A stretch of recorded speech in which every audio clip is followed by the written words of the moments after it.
So again good morning students.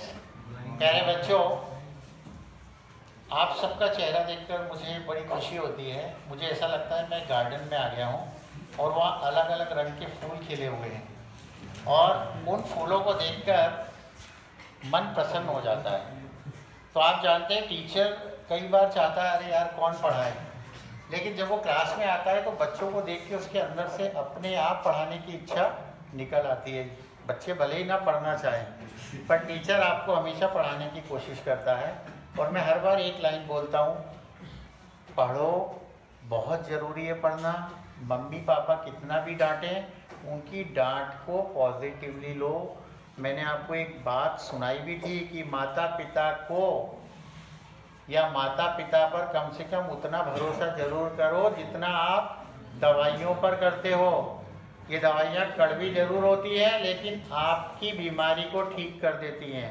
तो माता पिता भी आपको ठीक कर देंगे और माता पिता के साथ ही टीचर भी। टीचर माता पिता के ही बराबर होता है। अगर आपको कोई टीचर डांटता भी है पर बाद में जाने के स्कूल से जाने के बाद आपको ज़रूर ये लगेगा कि उन्होंने हमारी भलाई के लिए ही हमें डांटा है। कोई भी टीचर, दुनिया का कोई टीचर कभी किसी बच्चे का बुरा नहीं चाहता। आपके मन में किसी के प्रति भी अगर इल फीलिंग हो तो आप उसको निकाल दें। अभी आप छोटे हैं, जब आप बड़े होंगे, जब मैच्योर होंगे, तब आप इस बात को मानेंगे कि हम गलत थे और बाद में आपको टीचर्स की याद जरूर आएगी। और मैं आपको हमेशा कहता हूँ, वो बात कहने लायक नहीं है तो अपन आगे चलते हैं।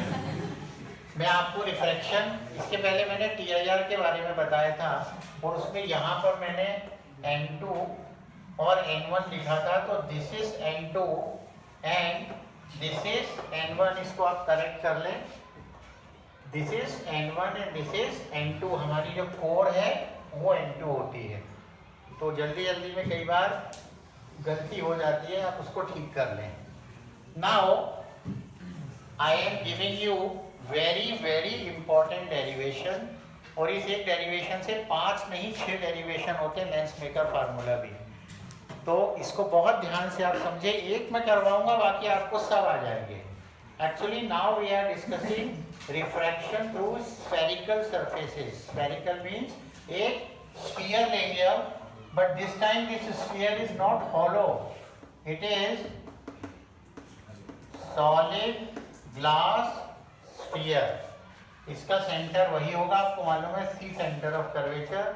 इसमें से आप कोई भी पोर्शन कट कर लें। मान लिया आपने ये पोर्शन कट किया है तो ये पोर्शन आपने ऐसा रखा। So this is now convex spherical refracting surface.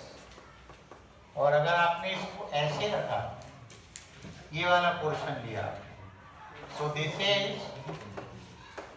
Concave spherical refracting surface. Actually हम लेंस बनाने की प्रोसेस चालू कर रहे हैं।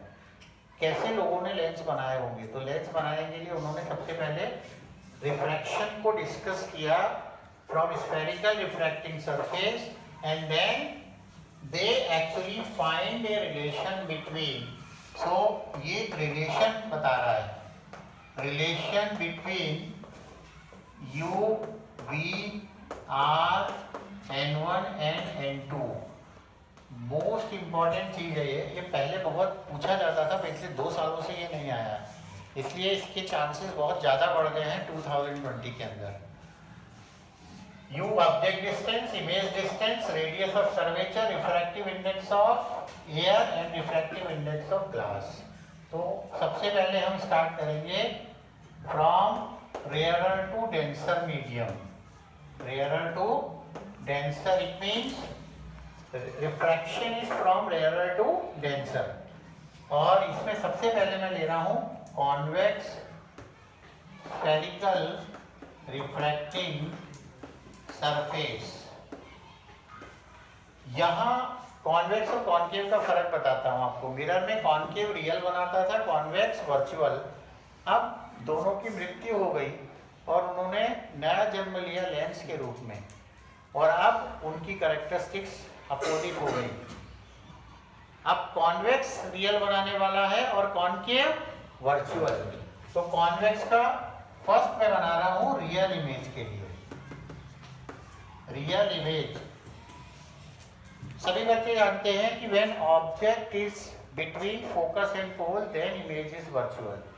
तो मैं अभी फोकस के बाहर रख रहा हूँ, it means away from the focus and image is real. तो डायग्राम बनाने का तरीका ये मिटा देता हूँ, ये आप लोगों ने लिख लिया होगा, या यहाँ बनाता हूँ। चलिए तो देखिए ये रेयर मीडियम है मेरा and this is denser medium. और मैं रिक्वेस्ट करूँगा प्लीज़ अच्छी तरह इसको समझने की कोशिश करें। अगर आपने डायग्राम बना लिया तो आप समझ लिया आपने आधा युद्ध जीत लिया है। ये प्रिंसिपल एक्सिस है, this is X P Y convex surface and now here we are considering a point object. हम बड़ा ऑब्जेक्ट नहीं लेते, नहीं तो ज़्यादा रेंज और उसका साइज भी बताना पड़ेगा। We are discussing on a refraction, इसलिए पॉइंट ऑब्जेक्ट भी हम ले तो कोई प्रॉब्लम नहीं है। तो ये मैंने पॉइंट ऑब्जेक्ट लिया। इसमें आपको याद रखना है where is centre of curvature. तो सेंटर ऑफ कर्वेचर पता लगाने के लिए ये जहां से कटा है स्फीयर बनाने की कोशिश करते हैं मन से। तो देखिए यहाँ सेंटर ऑफ कर्वेचर आएगा आपका।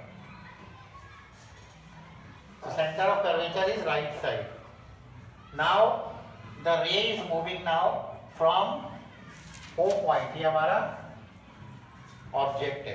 तो ऑब्जेक्ट से कम 2 रे चाहिए फॉर इमेज फॉर्मेशन। तो एक रे ऐसी गई, अब ये नॉर्मल है तो सीधी चली जाएगी।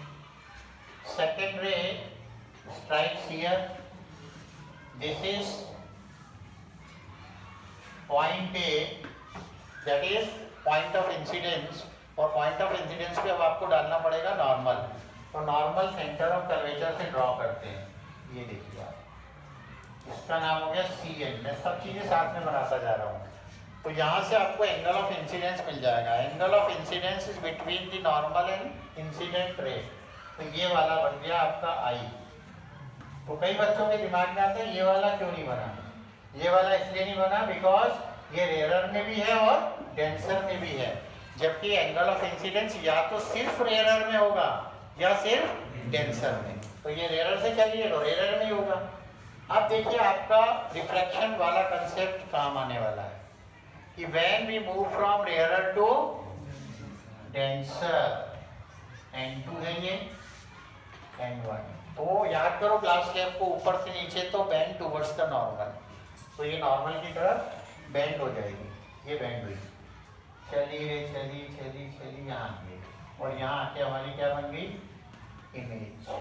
And this is angle of refraction. तो रियल इमेज बन गई। लेंस की खासियत क्या होती है या रिफ्रैक्शन की खासियत ये होती है कि जब ऑब्जेक्ट और इमेज दोनों अलग अलग साइड हो तो रियल होती है, और अगर एक ही तरफ हो तो वर्चुअल होती है।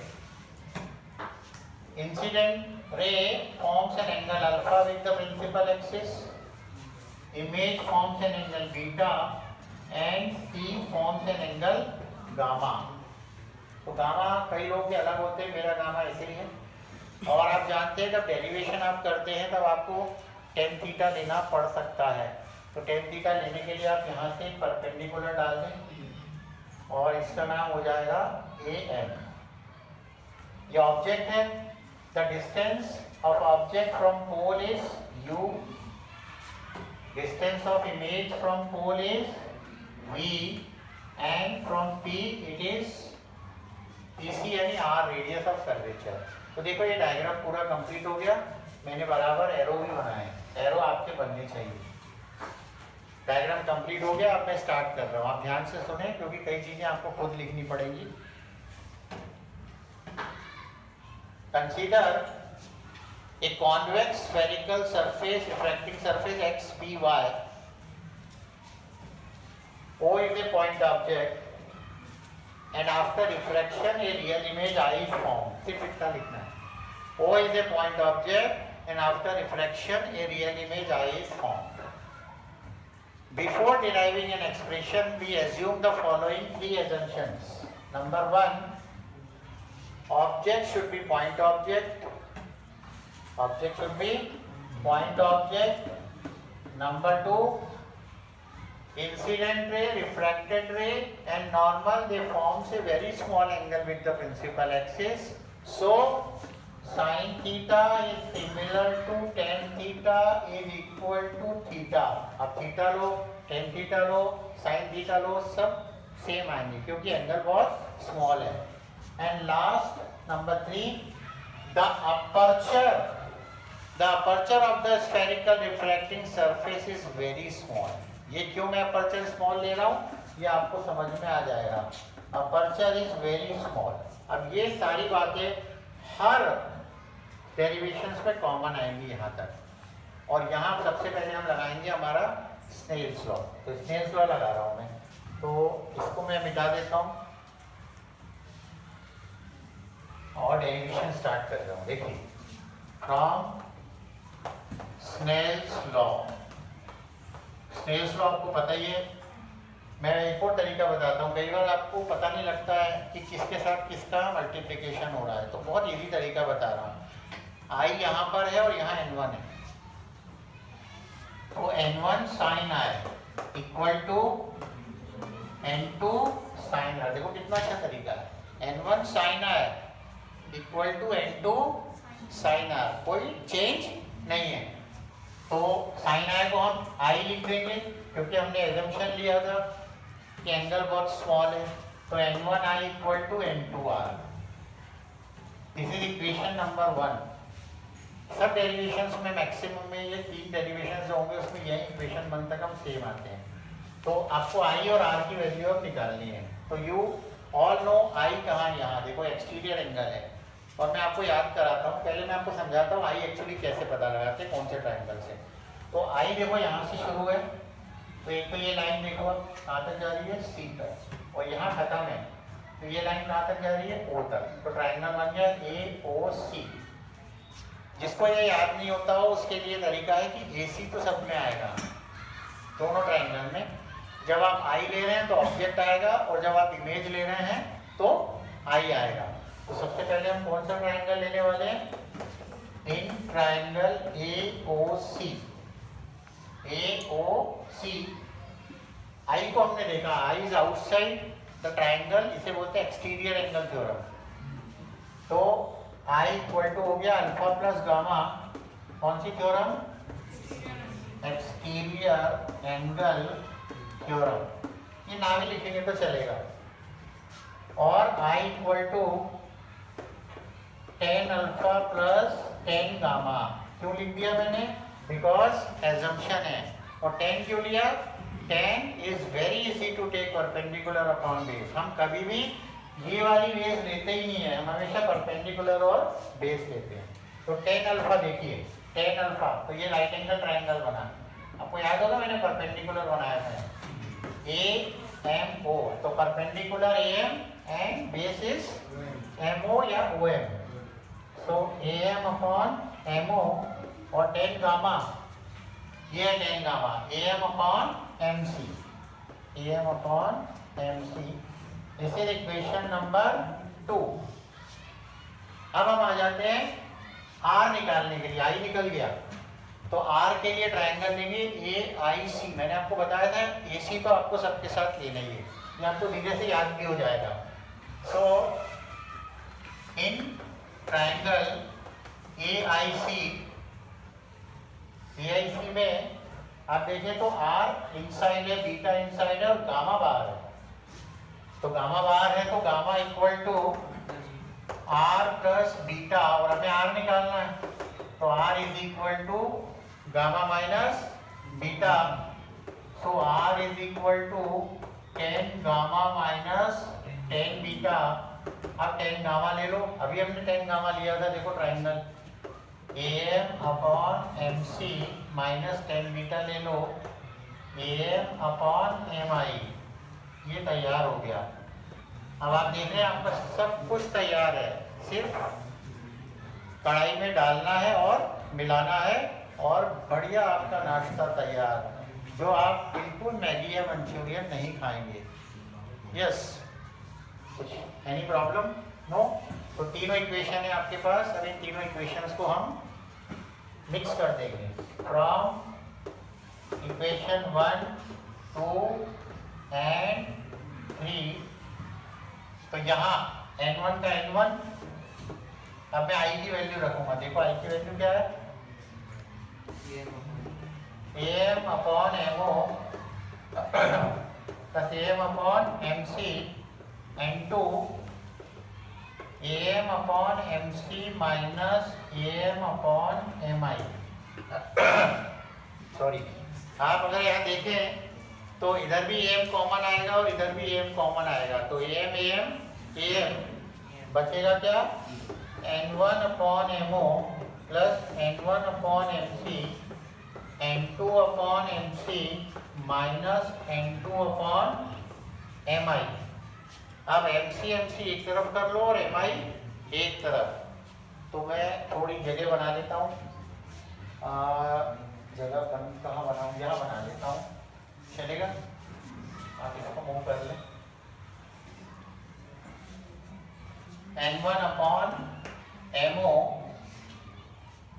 मैं यहाँ से आ रहा हूँ, ये देखो बच्चा, और उधर से mi को लाया वो प्लस हो गया, plus n2 upon mi equal to n2 upon mc minus n1 upon mc। देखें आप, n1 upon mo plus n2 upon mi equal to n2 upon mc minus n1 upon mc।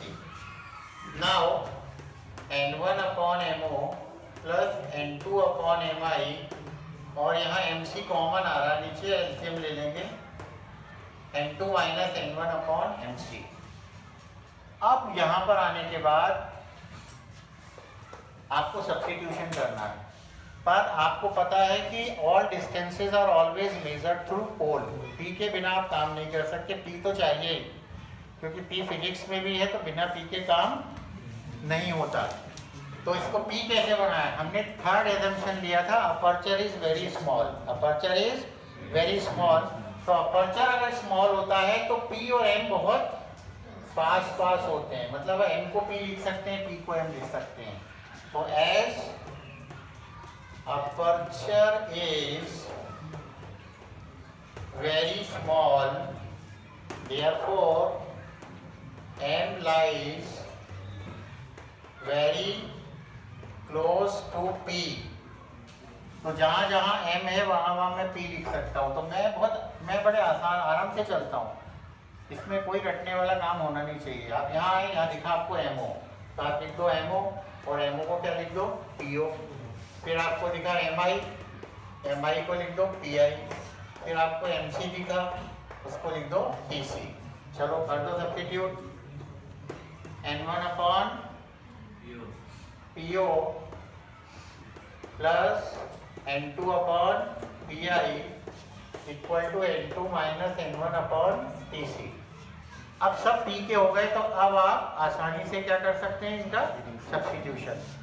कौन सा sign convention, Cartesian sign convention. तो आप लिखेंगे from Cartesian sign conventions PO देखिए आप left में, तो माइनस u, PI आप देखें राइट में है, प्लस v, PC आप देखें राइट में है, प्लस r। ये सारी वैल्यूज में पुट कर रहा हूँ। n1 upon minus u, n2 upon v equal to n2 minus n1 upon r। ये मेरा रिलेशन आ गया between u, v, r, n1 and n2। ये आपका एक डेरिवेशन हुआ। और इसको और थोड़ा सा मॉडिफाई अगर आप करना चाहें तो कर सकते हैं रिफ्रैक्टिव इंडेक्स के टर्म में। आपको शायद याद होगा कि रिफ्रैक्टिव इंडेक्स n होता है n2 अपॉन n1, तो मैं सबको n1 से डिवाइड कर देता हूँ, ऑन डिवाइडेड बाय n1। तो देखिए ये क्या हो जाएगा, 1 upon minus u, n2 upon n1 upon v, n2 upon n1 minus 1 upon r, और n2 अपॉन n1 को हम लिखते हैं n। So it is 1 upon minus u प्लस n upon v equal to n minus 1/r। तो ये भी एक इसका फॉर्म हो सकता है। तो अब आपने देख लिया कि ये रिलेशन कैसे हमने निकाला है, और मुझे पूरी उम्मीद है कि आपको ये रिलेशन समझ में आया होगा। इसके आगे के रिलेशंस मैं आपको नेक्स्ट क्लास में बताता हूँ। So thank you very much. और अगर आपको चैनल और ये हमारा डेरिवेशन अच्छा लगा हो तो प्लीज़ इसको सब्सक्राइब करें, लाइक करें और शेयर करें। Thank you.